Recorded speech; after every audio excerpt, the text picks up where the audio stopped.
This is video 2 of the pecan dining set.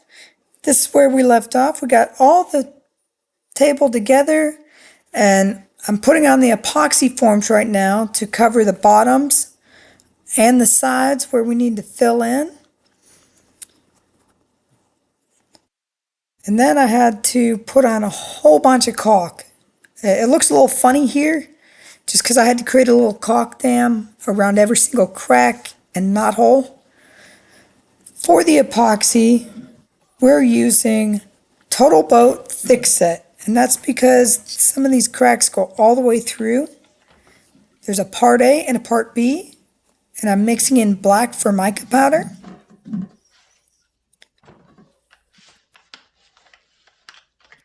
This turned out really well. We're working on the part A, mixing it in. I honestly had no idea how much to do here. I just kind of eyeballed it. I knew what the mix was, but I had no idea how much I needed. And I did use the Total Boat epoxy mixer for your drill, which made it a whole lot easier than just hand mixing this. The last time I did epoxy, I hand mixed it, and it was a nightmare. Now, I will say it was not exactly easy to clean that mixer, but it was a lot better than hand mixing. Just gonna hit it with some heat to take out the bubbles. Gotta be careful here because I am using a plastic cup. We don't want it to melt. So I'm just gonna run it slightly over the top of the cup. Oh, never mind, I stuck it in there. Did you see the fireball? That was pretty cool. Oops. Now I'm mixing in the Formica powder. I have no idea how much Formica powder I needed to get to the pigment I'm looking for. So what I did was I used a popsicle stick just to add in a little bit at a time, because this is the first time I'm using black Formica powder in the epoxy. I just added a little, and now I'm going to mix it. I did use separate sticks from mixing it and adding it in. That way I didn't contaminate the Formica with the epoxy.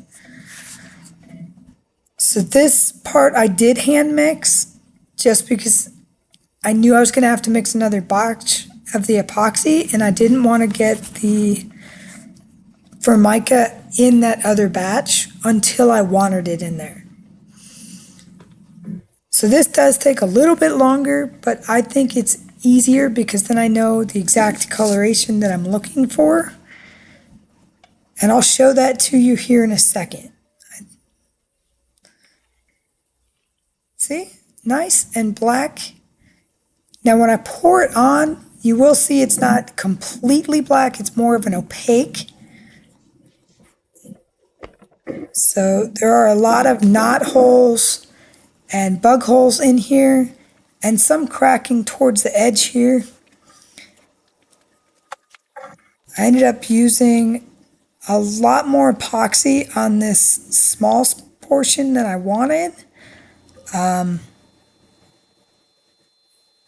you can see on this, some of these spots I started just smearing it in, but then I just went to pouring because there was just so much that needed to soak into the tiny little holes. It was just easier to pour.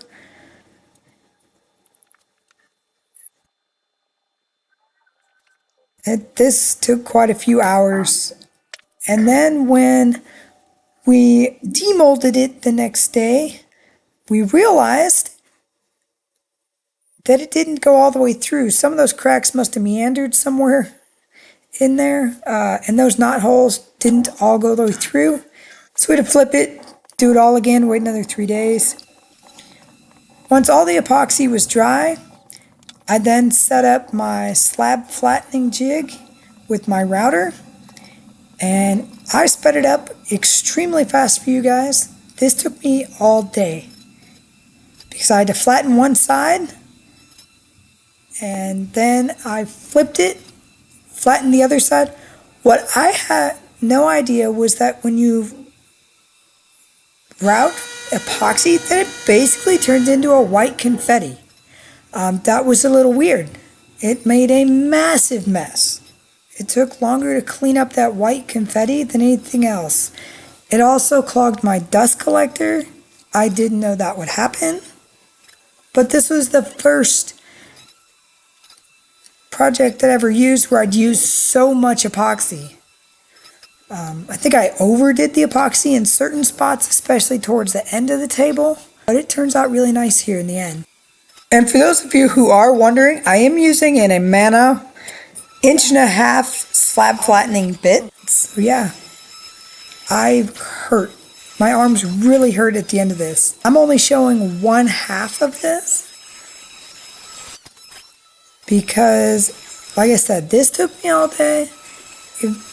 Flattening a slab or table is a very tedious process, especially since this was a 8-foot by 3-foot table.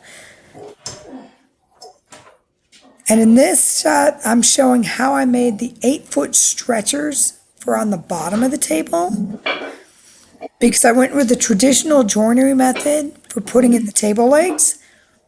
So I'm making these 8-foot pieces for the aprons out of 2-inch solid pecan. So I had to cut each one of those into a 4-inch wide piece. Actually, it was 6-inch. Then I milled it down to 4-inch by 2-inch. So that was a lot of work.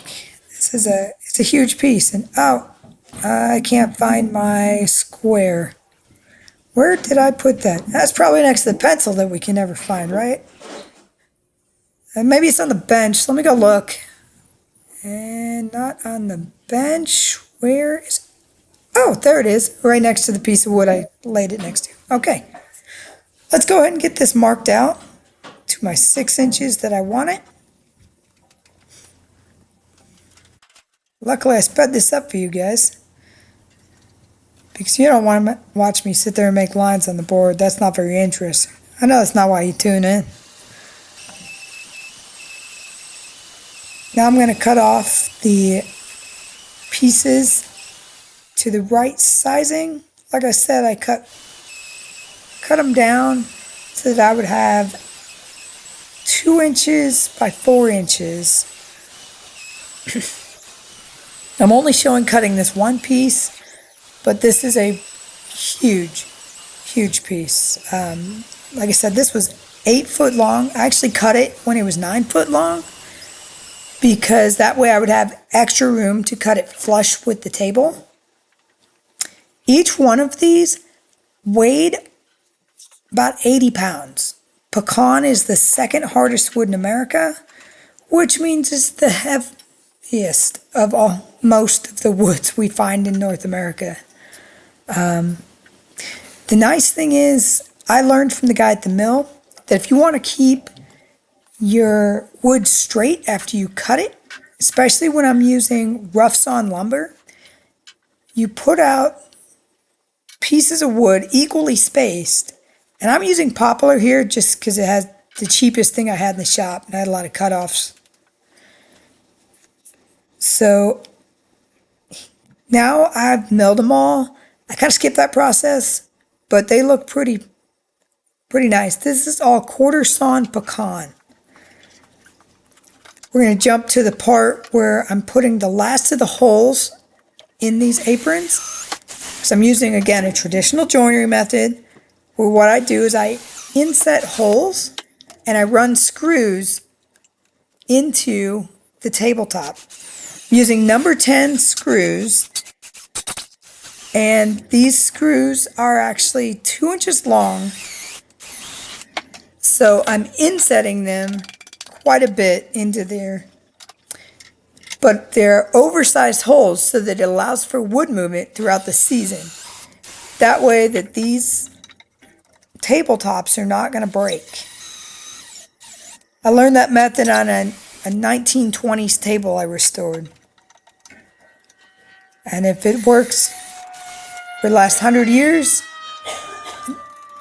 ignore the plane in the background. We do live near the airport. Can't control when they fly. I actually had to buy a special Diablo bit for this.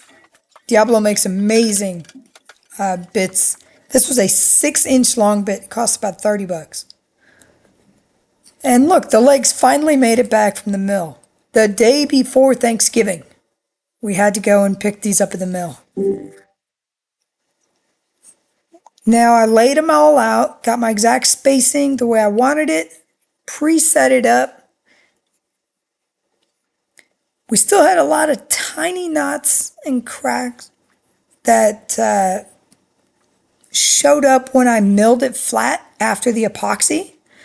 So I am using Starbond thick black, and this stuff is amazing. It basically looks just like the epoxy. It feels just like the epoxy, but it is a CA, cyanoacrylate glue. But it's a thicker version, and it comes in black, brown, and light brown.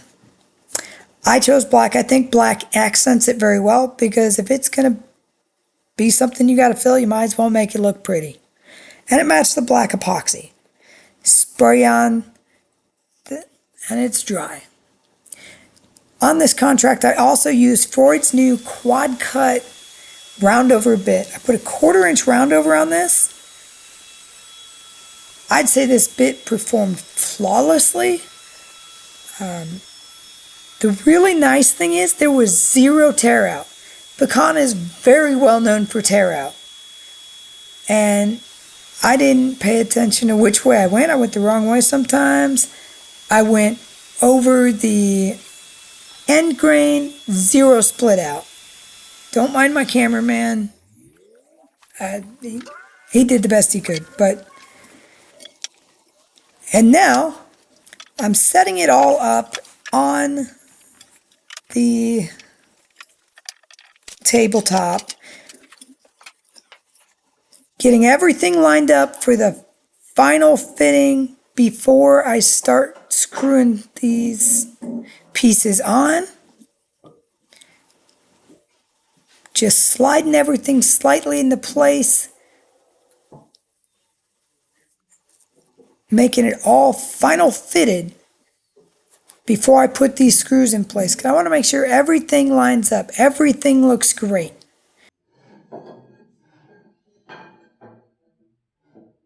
It's one of those random late night jobs. Oh no! Sawhorse down! Fifth sawhorse down! I say again, sawhorse down! That's the moment we almost lost the whole project, because apparently those couldn't take that weight. So my assistant helped me lift it back up on the table saw. To attach the legs, we used hanger bolts, 5/16 hanger bolts. And this is how we did it. We basically pre-drilled it. I'm using Rockler hanger bolts and Rockler corner pieces to attach to the table. Made it extremely easy to attach and detach these 25-pound legs. Also, it made it a lot easier to install in the client's house. When you're moving a 400-pound table, taking any weight off when you move it is excellent. The hanger bolts were nice and easy to fit on. You just slide it in. We use the impact driver to bolt it on. That was an easy invention.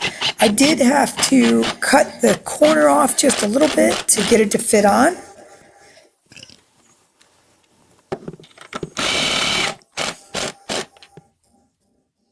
Put it the right way, make it work. I had to get 3 guys to help me put this on the floor, and then I put it back on the tabletop, disassembled it, the legs at least, and then we put the Rubio monocoat on. I think it looks absolutely stunning, especially those legs. Those look amazing. We delivered the table to the client's house. They were ecstatic. This is an 8-foot, 8-person table, 3 foot wide, 32 inches off the ground. Our next video will be the assembly of the bench and the chairs, so please like and subscribe.